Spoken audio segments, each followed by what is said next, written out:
Yes, sir. We are back. NBA season is back. Basketball, more fucking basketball. I'm actually excited as hell if you can't tell. I'm one half of the Roc the Mic Podcast. I'm going to be your host, the real CEO. We got a lot of great things. We got PG-13, Kawhi Leonard, Dame Lillard. We got Anthony Davis, Zion Williamson, John Wall, Klay Thompson in his first full season back. I'm also going to throw Kyrie in there for his first full season back. Then we got Ben Simmons, Joe Harris. Then we got Jamal Murray, Michael Porter Jr. We just got so many great players, all-stars, superstars that are back this season. That's just going to change the whole dynamic of the NBA.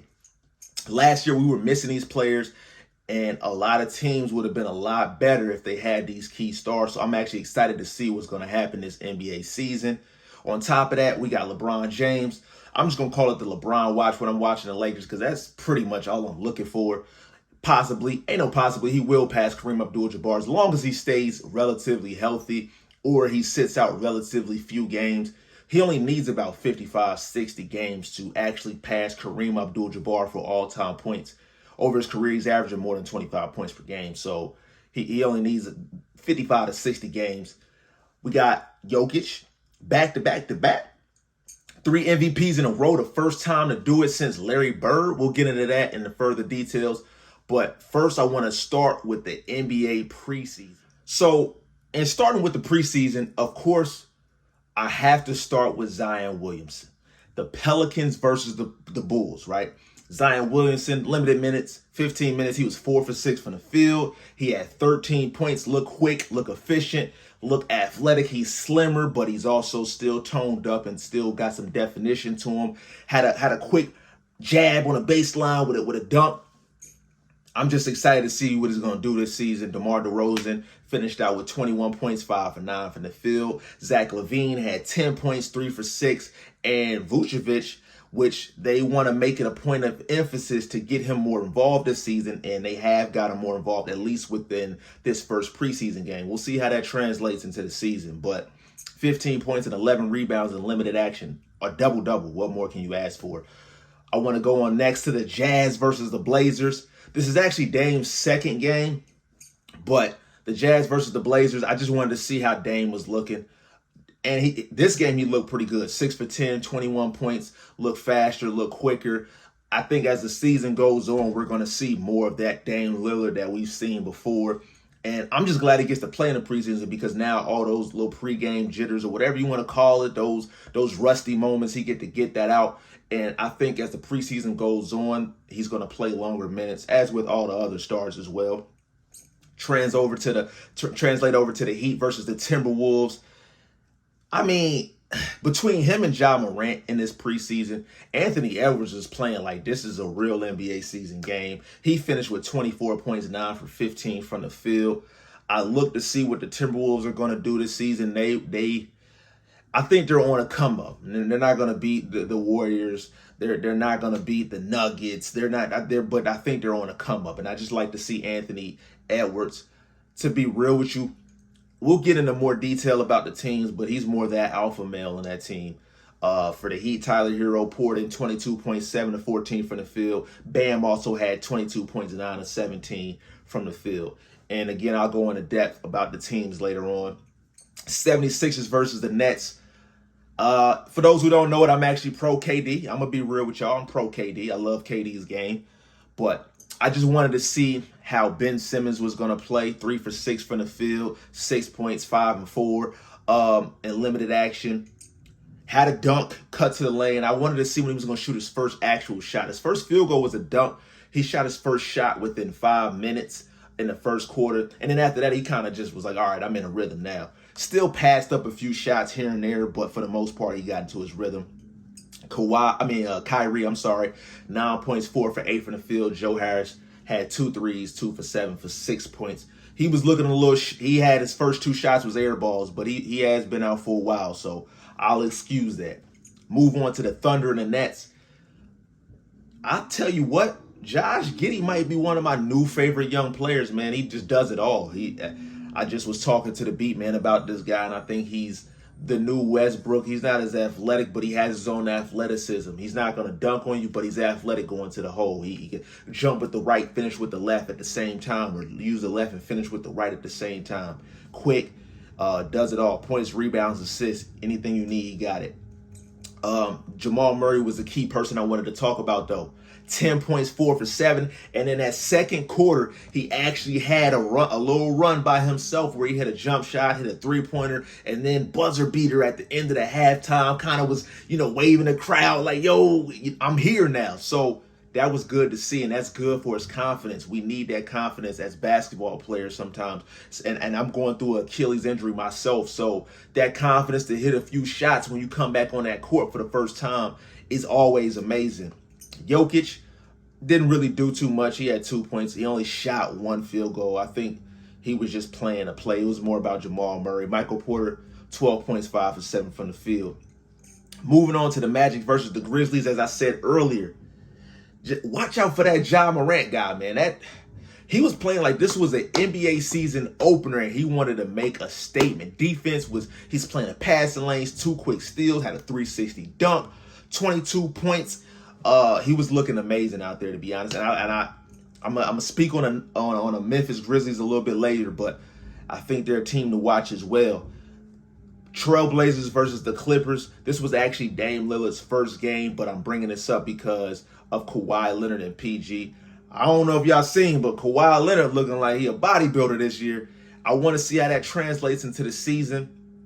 He looked a little bit slower, but it could be because he was out for a whole year, a whole season. Normally he does that quick 1-2 between the legs, and then he goes right and blows past you. But he still hit the layup when he did this move, but he kind of had to muscle his way. He couldn't get that shoulder past the defender. He just wasn't quick enough yet. But I think that comes from him being out for a whole season. PG was looking good. John Wall, they actually been playing over the summer. So those two have kind of been in game shape already, running full court with the Rico Hines. If y'all haven't seen it, go check that out on YouTube. This was Dame's first game. Like I said, he was 5 for 13 from the field. But he was firing, and I could respect that. Get your shots up, young man. Get your shots up. Moving on to the King versus the Lakers. AD first game back, and I just want to see if he can stay healthy this season. That's all I ask. I just want you to stay healthy this season, AD. 11 points, 11 rebounds, 4 for 9 from the field, and limited minutes of action. A double-double, that's good numbers. This was LeBron's first game. He actually played again last night, and LeBron was looking amazing. This first game, he only shot 1 shot, so he wasn't really doing nothing. But this game, a 1-footer three-pointer, he's done. Like he looking like he's passing Kareem Abdul-Jabbar easily. He still hasn't lost a step. Tough layups. It's just amazing that this is his 20th year. He's doing a military retirement. He's doing a military retirement in the NBA. Shouts out to LeBron, man. Hopefully, I'm a Melo fan myself. Hopefully they can pick Melo back up. We'll see what happens. I hope they do. All right, so moving on to the preview of the teams. And let me know in the comments who y'all think is going to be in the Eastern Conference Finals, the Western Conference Finals, who's the last 2 teams standing, and who you think is going to actually win this year. Let me know. Also, let me know who you think is a team that we should look out for that's going to come up. I'll give you my opinions. I'm going to start off with the defending champions, of course. I have to, the Warriors. Now, their first game back, they did win, but I wouldn't say that they were very efficient as far as Steph Curry goes and as far as Jordan Poole goes. But the offense and the cohesiveness and the fluidity of their team movement was very efficient. There was one particular play where Steph Curry came up the court. He had it on the left wing, passed it off, then did a move, got it back, did a move, pump fake, passed it again, cut to the hole, got the pass from the cut, and then as soon as he caught it, he dumped it off to Kevon Looney for the dunk. And that just summed up the Warriors' offense and their cohesiveness in general to me. Team chemistry is real. I can tell you from personal experience how me and the Beat Man, we played 2-on-2 against not NBA players, but NBA caliber type players. We played against D1 players that played college ball, and we've actually won. And on paper, you see me and him, and it's like, I'm 35 years old, and you wouldn't expect us to win, but our team chemistry is so good that it means something in team sports, and we win. Sometimes we lose, but for the most part, we win. So team chemistry is real. They still had the same coach. They still had the same team. And then you got Klay Thompson back now for his first full season. He got that little rust off of himself for not playing for really 2 full years off of an Achilles. Like I said, I personally know I'm coming off of an Achilles myself now, so I know how hard it is to recover. Moving on to the Celtics. Also, I look for the Warriors to be in the finals again, at least in the Western Conference Finals, 100% for sure. I honestly don't see nobody beating them, to be honest with you. I just don't. It's just the team chemistry is too good, and the fact that you got Klay Thompson back fully healthy now, that's going to make a huge difference. But moving on to the defending Eastern Conference champions, the Celtics, new coach, one of the youngest head coaches ever in the NBA. However, it's not fully new. It's not a new face to the Celtics. The Celtics, he has been with the Celtics for the past 3 years, so it's not a new face to them. However, again, one of the youngest coaches. He's inexperienced as a head coach, and the turmoil of and how the reason that Udoka got fired. So now he's thrown into this. It's not like we were going to set you up for this. Oh, he was already resigning, so now we know it. No, it's just he got fired, and now you're the head coach. Here you go, take the keys.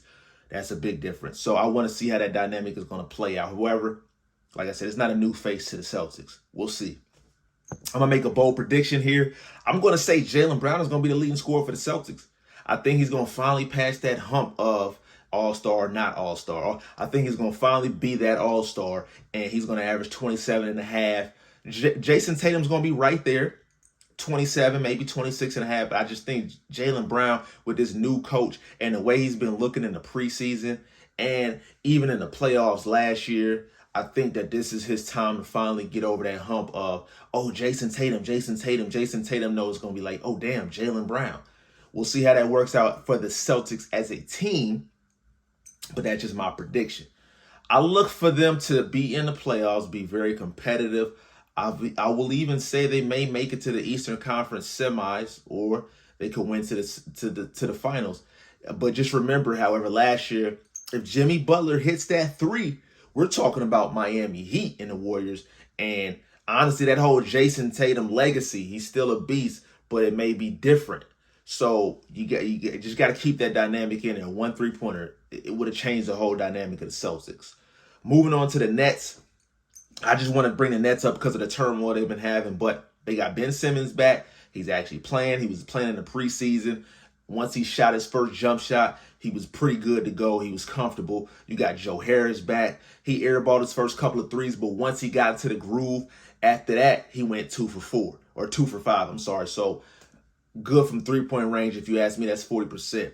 KD is back, obviously doing what he does. And then Kyrie's back for the full season. There is no home and away, but there is none of that. And then they kind of squashed the media day chatter, and now they're ready to play.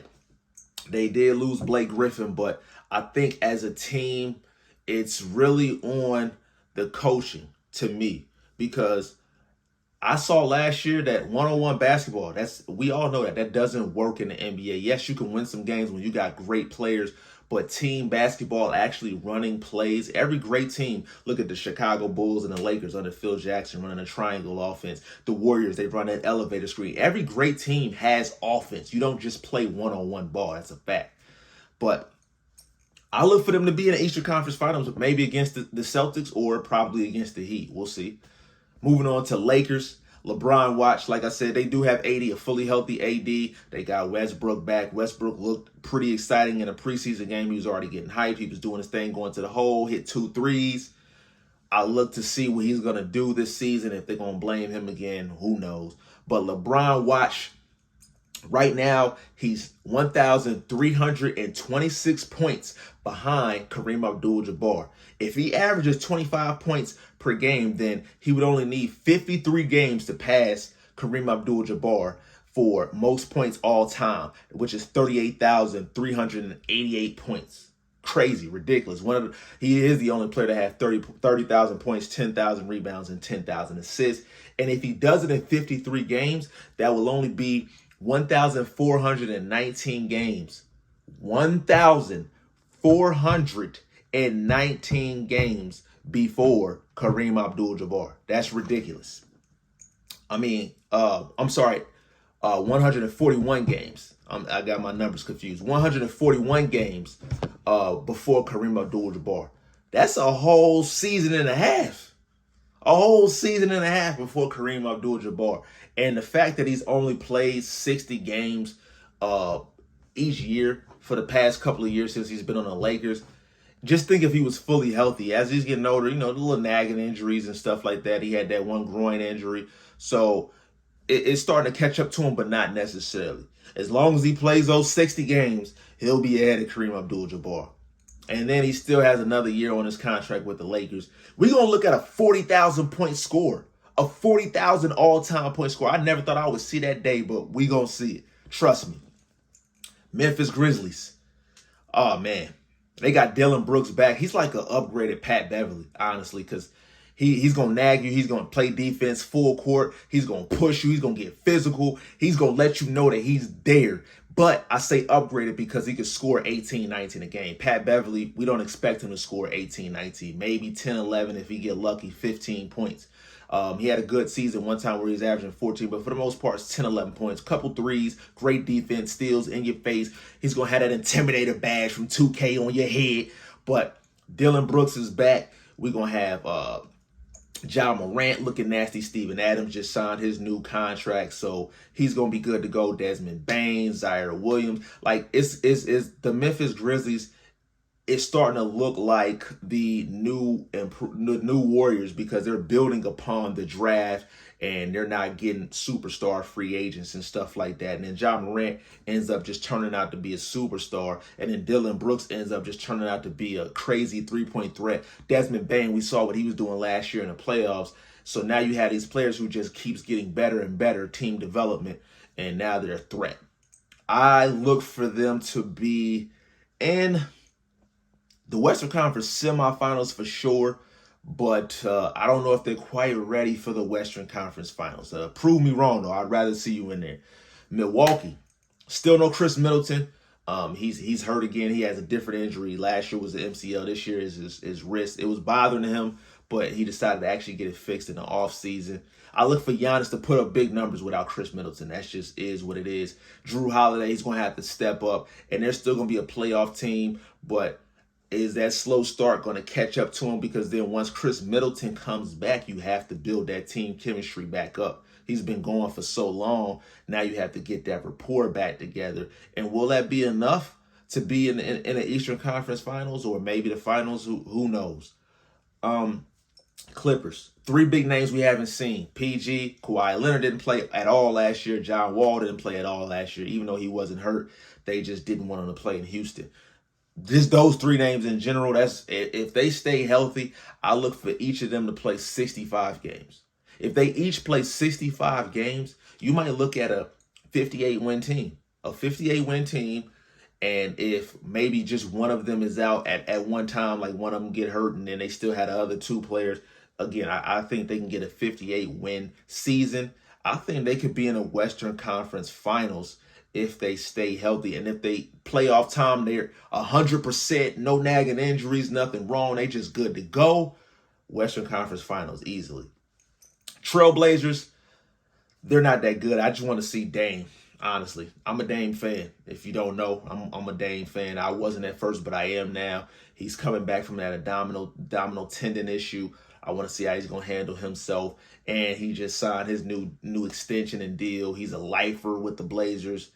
Making me mad personally, but I want to see what Dame Lillard's going to do. We got the Phoenix Suns. Are we still talking about the Suns, or can I move forward? I don't know, man. They made it to the finals in 2021. They got knocked out by the Mavericks last year in the semifinals in a Game 7 that I don't even really want to talk about. However, they still have the same coach. They still have the same backcourt in CP3, Devin Booker. I don't know if you've been watching, but Mikal Bridges, a lot faster, a lot stronger, and he's scoring more. Each year, if you look at his stats, each year he scores more. He's getting more efficient. So DeAndre Ayton, the same thing, scoring more, becoming more efficient, becoming more of a threat down low. He now got a 15-footer that's pretty much guaranteed. He got that little catch floater now, too.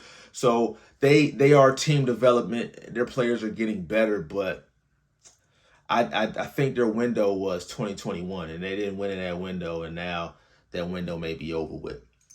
Mavericks, I look for Luka Doncic to put up big numbers, big numbers, and I also think that he's going to be in the race for MVP. But I don't see that translating to the Mavericks winning anything. I don't think they're better than the Warriors. I don't think they're better than the Nuggets with the fact that they got Jamal Murray back and how he was looking. And I don't think they're better than the Memphis Grizzlies. I don't. They beat the Suns, but the Suns, I don't see them better than those teams either. So 4th, 5th seed type team or 4th, 5th best team in the West, but that's not going to cut it. Moving on to the Nuggets, since we brought them up, Jokic, back-to-back MVPs. He's trying to be the first person to do this since Larry Bird did it in 84, 85, and 86. So Nikola Jokic, I look for Jamal Murray. This is his first game back since 539 days. And it's going to be even longer than that by the time the season starts. But that was his first. That was how long he was out before he played in the preseason. And he looked pretty good. He was quick. Like I said, it got the crowd involved. So I just want to see how that's going to translate to the Nuggets winning. Michael Porter Jr. is back. Finally got that back issue fixed up. They're going to be a tough team to beat. They're going to be a tough team. A lot of big people, height. It's going to be tough to beat them. And last but not least, Jimmy Butler. Miami Heat, Pat Riley, Eric Spoelstra, like those names. And then I don't know if you know about the Miami Heat, but they got this BMI body weight standard issue, and you got to pass these certain standards to play on a Miami Heat team. They serious. And again, like I said, 1 3-pointer. If Jimmy Butler would have hit that 3, we'd be talking about Jimmy Butler. They would have been in the final at 2 times in the past 3 years. It would have been a whole different narrative. But we all know Miami Heat is tough. They also got Victor Oladipo. He's fully healthy this year. That's my guy from the Pacers. So I want to see how the Miami Heat going to do. Kyle Lowry, Victor Oladipo, Tyler Hero just signed his new extension. That's a 20.6-man scorer, 6th man of the year last year. Jimmy Butler, Bam Adebayo, same coach, same executive staff, Miami Heat. Let me know what y'all think of my picks, man. Also, don't forget, like, subscribe, comment. Man, let's just have some conversations in the comments, man. Let's do it like that, man. One half of the Roc the Mic Podcast. I'm your host, the real CEO. Yes, sir. Let's get it.